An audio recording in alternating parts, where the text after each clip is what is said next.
karaasuu takkaan dhiifne hangaa majlisu takkaa ijoolleen dhiifne waliin asirratti yaani niin qabu kanuma fakkaata. Ammoo kanarratti kaanu eegaan biyyatti galee wanni fatanaa takawaarijaa sanis rabbi keessaa nu baase tanu mudatte mas masjiida mayyuu ijaaramu tokko irratti xinqiin jabduun na mudatte masjiida maqaa qabateeti horii alshabaabii guura maqaa jedhamuun qaama siyaasaatii guura jechuudhaan yeroo 5 masjiida irratti hidhamee taraa taanis takkaa mana murtiitti na dhiyeessanis bilisumaan harkaa baha hidhumaa hubaree akkuma itti falmatanuu baree hidhaan masjiidaa sunis hundi na barsiiftee akkuma itti falmatanuu baree akkasitti sanirraa gushan hidhamee masjiida sanis rabbiin nu gargaaree hoggaatiin masjiidota ijaare hoggaa san sheekan mayyuu irratti dhimma islaamaa jedhanii na filanii dhiiroo maqaa dhimma islaamaa kan jedhu amantii dhimuumi kanuma amantii dalaguun taa jechuu irratti warra siyaasaatiin hedduu wal dura dhaabbannee nama bishirii jedhamu aanaa gurawaa tokko faadhaan jabo na cinqee. Aanaa sanii aanaa kana dhufa. Mayyuu bulcha gaafas hoogganaa dhaabaati mayyuutti gaafasanii. Jabo masjiida sanirratti na cinqee akkasitti eegatan ammaas. Adda bahe guyyaa masjiida adda bahe guyyaa qaraatii xiyyaatii miti guyyaa masjiida mayyuu jaarru adda bahee jira aanaa ta'ee jira guyyaa masjiida mayyuu jaarruun hima amma waaniin eega galle dalagu hujii eega galle dalagne tan irratti mokoriin mudateef hin tuqetan akkasitti masjiida irra cinqee gushan nu hidhanii akkasitti jennee eegatanaa booda osoo masjiidaan sanii jirtuu gaafa kan ijoollee mana barnootaa hunda namni galchee wali qabatee bira taa'uu isa jedhanii tanarrattis dubbiin nakkaate hanga tanaaf na hidhan takkatti hanga biiroo na geeffatanii har'aan booda ijoollee takka alif jettee akka dhabamtu beekinaan jedhanii namattis na dhorkaniin himin akkanuma caljiinaan jedhanii namattis qaraayisuu na dhorkanii kan himne caljiinaan jedhanii isaan biraa gabbahee anwilii minbara gubbatti ol bahee akka ijoolleen qaraasifne akkana dhorkaniis hin himne naan jedhanii uummata guutuu dhageessisee uummanni hundi lolee akkana jettaa jedhanii maa dubbiin deebisanii na hidhanii achirraa dubbiin kaatee siyaasaan hidhame jedhanii murtiin siyaasaa harkaa manni murtiidhaa bilisa na baasee achirraa deebee wali deemanii ijoollee na bira qaraatu hunda na biraa guuranii waraana itti bobbaasanii gooroo nagayaatti hundatti qarshii kumaan araddaa 30 kumaan araddaa aloolaa kumaan warra quraan islaamaa qara hunda adabanii anis abadan tanan fudhadhu amantii islaamaa yakka ta'uu tanan fudhadhu jee akkasitti deemee Shee Adam Tuulaa faa Shee Abdulaxiif faa birallee waan akkana itti himee Shee Abdulaxiif mee anaami namni waan akkanaa tana beeku ani fiifoo asiin ajjiran akkasumatti inni cinqamu jira mee Shee Adam Tuulaa faa bira dhaqeetti gabaase naan jee Shee Adam Tuulaa bira dhaqeetti gabaase Shee Adam Tuulaa haati toofe tokko yaamee adareedhaa waan kana tanaaf inni isin dhufe jeeni tana duuba bakka amantii islaamaatiin namni adabamu teenyaa miti jedhanii keessi akkasii wajjin yaane sababaa isaan sun akkasitti rabbi jazaa rabbi haa kafaluuf haati toofiffaan jennu hojii qabsaawanii jechuutiif qarshii gooroo nagayaa qofa qarshii 10 darasaa nam 10 taniitiin nam 10 kan 10 adaban 10 maallaqa san galchisiifne akkasitti bishiriifaa galchisiifne akkasitti masaraddaa 30 galchisiifne kaaloolaa hunda galchisiifne maallaqa akkasitti quraana nama adaban galchisiifne akkasitti kunoo achi booda hoggaan ammaas fitinaa tanarraa harabaa fadhe ammaas fitinaa Abaashaatiitu dhufe fitinaan Abaashaatiin hoggaatiin dhufte asirraa ammaas tun akawaatte akkasitti ati wahabiidha dhufanii birootti yaamanii qoranna jedhanii ati wahabii naan jedhanii ati wahabii makaraaristoota jedhanii wahabii waan taataniin beekaa naan himtanii makaraaristoota naan galini maali jennaan makaraaristoota jechuun shoorarka isaa jechuudha naan jedhanii duuba kun ogaa wahabiin jettan sun namoota kiyyaa kana shoorarka isaa jechuun nama garteetiin gaa fanjii namaa kaayee nama fixuu isitti nama jeese jeeni afaan isaatiin wahabummaa amane jedhanii wilii asitti na hoggumee kana hidhanii akkasitti hoggumee kana inarraa hafuutitanii akkasitti uummanni guyyaatiin finfinneetti Ahmadiin Jabalfaa hidhanii awwaliyyaatti hiriira bahuutti jiran uummanni sababaa na hidhuurratti hiriira araddaan gabiibdaadhaa akkasumas araddaan gugguufii araddaan ciirraadhaa araddaan biiqoolleen muluqqeelleen araddaa hanga kanaatitu gaafasan hiriira bahe jechuun huuseedhaan wajjin huusee dabalatee. Hiriira bara 2004 afurii ka awwaliyyaa san hoggaachi awwaliyyaa baan mayyurraa isa bahuutti jiran jechuu yeroo san. Maashaallah. Akkasitti uummanni hiriira bahee narraa hafuu diddee ka dadhabame tokko kana hidhaa qaalitti ka olii dhaqoo beekte xalayaan gubbaarraa na dhufte akkasitti fuuna jedhanii zamana Tigiree san kan idilinitiin fuuna jedhanii akkasitti obboleessi kiyya tokko namni rabbi amma jina hamilee qaqqabulee rabbi isaa fayyisu ziyaamuu mi'aadam curree ka ja'amu hoggaa dubbiin heddummaаттee jette qawwee isaa naa hidhannaa wajjin naa kenne yoo sijjeessanii sirraa fudhatan nam tokkoon gaafadhu sii jiru immoo yoo sirraa fuudhan qawwee tana siin kafalchiisaa jee qawwee naa hidhe akkasitti qawwee naa hidhe Eenyu jette maqaan isaa? ziyaamuu mi'aadam curree nama ja'amu.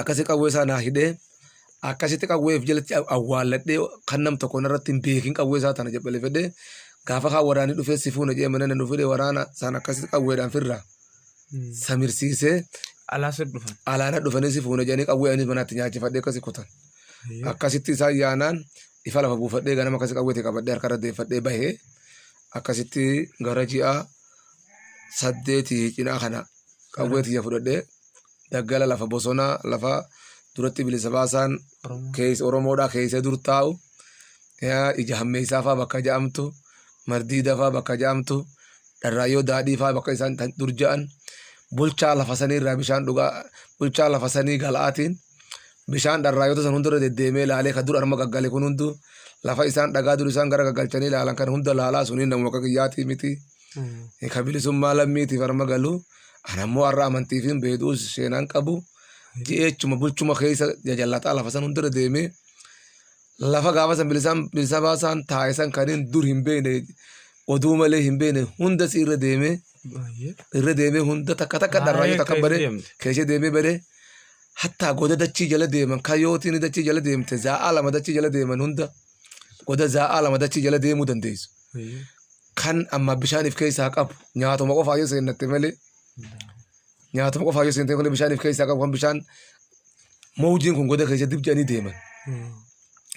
Akkasii hunda baree kayyoochi lafa isaan madootti awwaalatan goda bishaaniif keessaa qabu kan madoo isaanitti awwaalatan hunda deemee san hunda baree goda meeqaatan baree kan hogguu jabaatte goduma akkasii san seenu kan namni arguu hin dandeenye kan waraanni barbaada kiyyaaf hogguu bahan goddeenuma akkasittiin seenee keessa dhabama hogguu na ifatanii kutan keessaa hin ba'a nama kutanii kottuu bahi naanjuun jira ummanni keenya kun nama kanarraa bobbahuu jira cobbee eeguun naa jira akkasitti alatti kutee taa'ee gara ji'a 8 kana gahee akkasitti manguddoon harkasi kan hin jettee leena dhuftee manguddoollee jalaa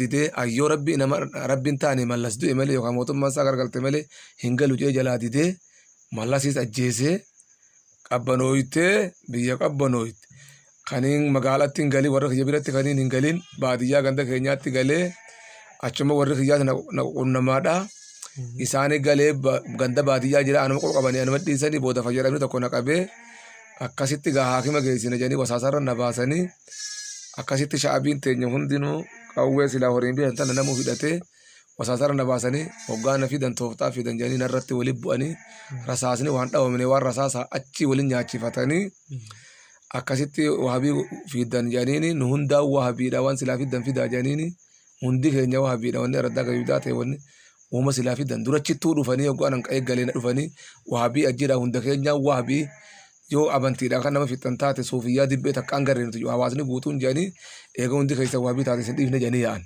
hatta hanga bulchaan araddaa kun wanni ni bulchu guutuu waabii jedhanii hawaasa nurra jaarte jedhanii hanga liqoon bariillee hidhamu takkatti akkasitti liqoon bariillee hawaasni jala dhaqee akkasi baase hunda keenyaa waabii maaltu amantiin isin jedhanii liqoon bariillee baasan anillee akkasitti qa'ee gale hunda keenyaa waabiidhaan taa'e fayyaa dhabnaan akkasitti qawwee shaabaa tanaa wajjin akkasitti tiyyatanii dhan silaa fayyaan qabnillee irraa fuudhanii waliin akkasitti dhufne akkasitti walitti dhawanii rasaasa waliin nyaachifatanii hunda keenyaa waa bijanii isin dhiifne dogoggoree jedhanii akkasitti na dhiisanii akkasitti anis haakima dhaqee dhiinee taraa akkasitti haakima dhaqee tuma dhiinee achumaan boodanarraa hafte akkasitti wanni fatanaarraa nu mudatelleen gufuun aqabaanni gufuuti kan mudate kana fakkaata. Saniifuu gaa nadiri shayyanas jazaakumullahu khairan isin isinillee gaafuma kanaa nu gaafatee nama takkaa nu gaafatu nagarre nuti qabsoo yeroo sanirra kafana bitanne jechuu bar du'aaf kafana bitanne jechuu ifa arraa fiduudhaaf nuti yeroo saniif jiruu waan hafne jennee yeroo alabbaane san kafanas bitannee marannee firratti hin deemne jechuu duutiin mudate kanuun awwaalan jechuu kafana bitanneeti kafana bitannee jechuu jiruu raasa barree kafana bitannee akkasitti waa'ee rakkoo jireenyaa irraa ta'e isin mudate. waa'ee jireenyaa irraa tanumti zamana qaraanu san keessatti jaboo cinqii qaariyaa tanaatiitu ijoolleen jalaa ta'uuf iddoo waliin nu mudate. Haramaayaa mara bikka diin godhe tana keessatti isuma tana keessatti guyyaadhaatiin halkan malee ganama faxaran illee kan ji'a 2 ji'a 3 akkasi qaraanii hin beeka jechuudha. Kan ganama faxaran illee wooma galgala nyaanneen kan guyyaa qaraan. Wanni rabbii kaaliin isa dhubbeeku ijoollee xiqqoo takka ijoollee tana fa'aa sadaqaa yaa'ee goggogaa biddeena bal'aadhaa fa'aa nuuf fidee san fa'aa hoggaa ijoolleen san nutti fidde fa'aa nuti ganama nu agabuma majlisa bobbaa kunna ijoolleen nuuf fiddee majlisatti ijoolleen qaraasuma jala fiddee bal'aa kana fa'aa bishaanumaan akkaan kan liqimsinu goggogaa kan akkasitti kan liqimsinu kanaan beekara jechuudha. Kitaaba qaraa kun akka jira koo qaariyaadha. Akka sanitti hangam takka fa'aa ta'isan? Gara ji'a 5 guyyaa teenyeen beeka gara ji'a 5. Haramaa umutanatti? Haramaa umutana keessatti. Haramaa umara rabbi amma diin godhe tana keessatti akkas guyyaa turre kan galgala malee qaariyaa hin qabnu jenne. Sanummaa waa bijaniiti barakkatti qaariyaa akkasitti dhabne. Waa biidha qaariyaan baasinaaf jedhanii qaariyaan nu baasuu. Dulli cinaa deema. Waa bii qaariyaan baasinaaf jedhanii dulli nuti cinaa deema. Nutis ganda kana yoo maqaa waa bijoo kanaan irraa yaane gandira inni jiru nu jala deemti. Abaara asumatti haa nufitu cabsinu malee gandarraan kaanuutu beelaan nufita jechuudha. Maashaallah. Ganduma san boodarraa yaa'uu dinne akkasitti qaariyaa irraa baafannee booda rabbiin nu babaase jechuudha ganduma san. Maashaallah. Ji'a 5 booda hoggaa yaa'uu dinne. Namoonni isin barsiiftan akka gurguddaatti har'a isin ittiin boonta yookaan himuu dandeessan kan isin irraa barate kan jalqaba isin irraa barate je. Namoonni ani barsiise Sheekh Sana Makaffaa kamma irreessa guddaa qabu haddeellee majlisa guddaa qabu kana anuma quraanatti afaan barsiise. Maashaallah. Usuula kanatti illee anumaatiitu jalqaba barsiise afaan itti barsiise. Akkasitti namoonni nuti barsiifne ammas Muhammad Sheekhaa afaan jedhanii maka Fadis Muhammad Sheekhaa nama jedhamu daa'ii beekamaa Fadis keessatti imma Sheekh Amin Ibroo faadhaan saahiba Sheekh Amin Ibroo faadhaan Muhammad Sheekhaa kan jedhan Sheekh Muhammad Igaamma inni Sheekh Muhammad Sheekhaati. Sheekh Muhammad Sheekhaa kan jedhan ka ilmiin Arabiyyaa illee fixee jira sunan illee fixee jira sunillee darasumatiyya Sheekh Hasan illee darasumatiyya akkasumatti maasii Sheekh Muhammad Adami beekama majlisatti amma jiganaantii tana baadiyyaa gammoojjii tana keessatti waa qaraasitu jira. Hoggaan dhagahu ijoollummaan majlisoota ilmiidhaa Sheekh Abdulatiif Sheekh Hasan bira ammuma jirtu tunuu jalqaba asiisumarraa akka waayyaatu na fakkaata. Amma ijoolleen gammoojjii tana keessaa ol yaatu namnummaan biyya tanaatu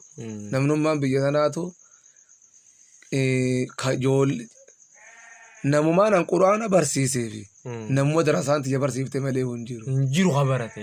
Namumaan anuma barsiise yookaan darasuma tiyya barsiise jechuudha. Majii wana kaje wanni jiraatuun yookaan anuma barsiise wanni imma jummaa salaachisu jira wanni quraana biyya keessa qaraachisu jira ijoollumaan an barsiise jechuudha.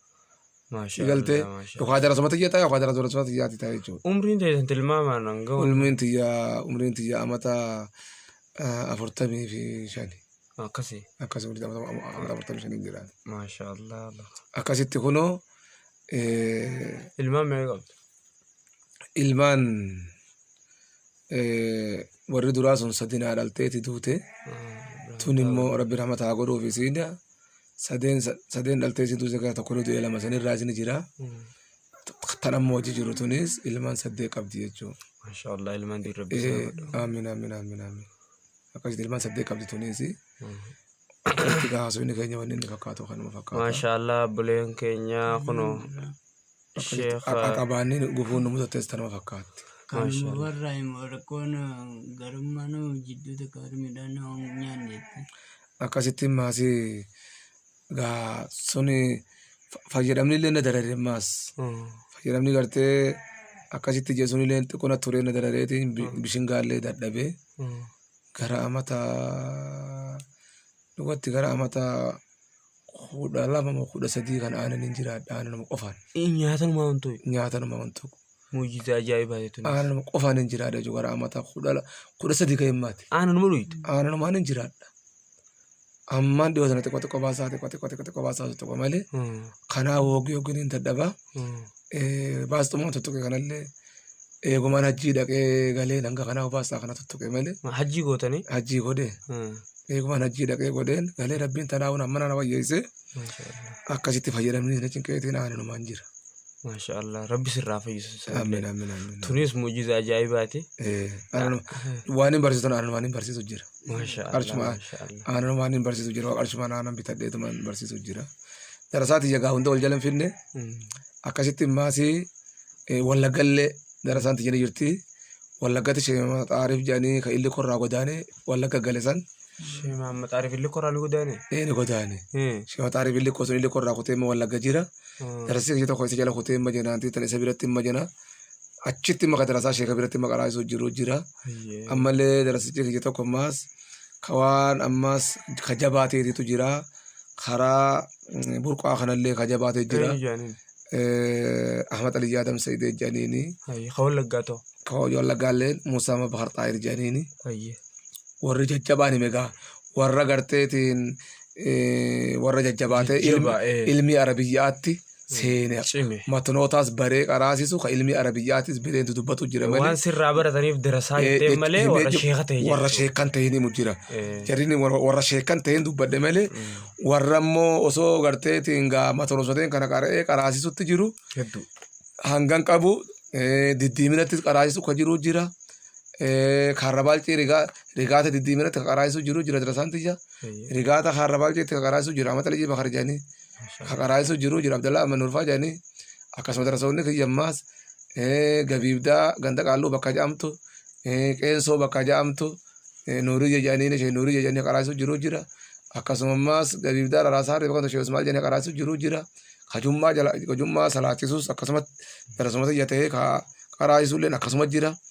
Akkasumatti immas araddaa aloolaa keessa sheematu usmee kan jedhan imaama jummaatiis darasaas ni barsiisa akkasuma immas walatumtuu bakka jedhamtu bakka taakkuu gandaatti waan gammoojjii tana guutumatti taakkuu gandaatti muluqqee keessa dhayxuus akkasuma araddaa muluqqee keessaas taakkuutti gabiibdaa keessa taakkuutti aloola keessa taakkuutti keessaahuu guufii keessa taakkuutti ciirraa keessa taakkuutti akkaan bakkee keessatti bal'atan kana keessatti biiqoo keessatti taakkuutti kana keessatti kan bal'atan dagattuu keessatti taakkuutti kana keessatti kan bal'atanii jiran asiin rigaatatti warri bookeellee nama jira warri baaleellee nama jira warri jimmaallee nama jira ammaa hunda bira jiran ganama arguu dandeessa ka baaleettis arguu dandeessa ka jimmaattis arguu dandeessa ka baddannootis arguu dandeessa amma warri baddannootis kan waan ilmi akkama tajaajila waan hin barin irraa fixu jiru jira baddannoo warri baddannootis ilmiin isin ittiin beekamtan ilmiin ittiin beekamu ilmi akkama tajaajilaati guddoo maashaallah ilmi akkama tajaajilaati fi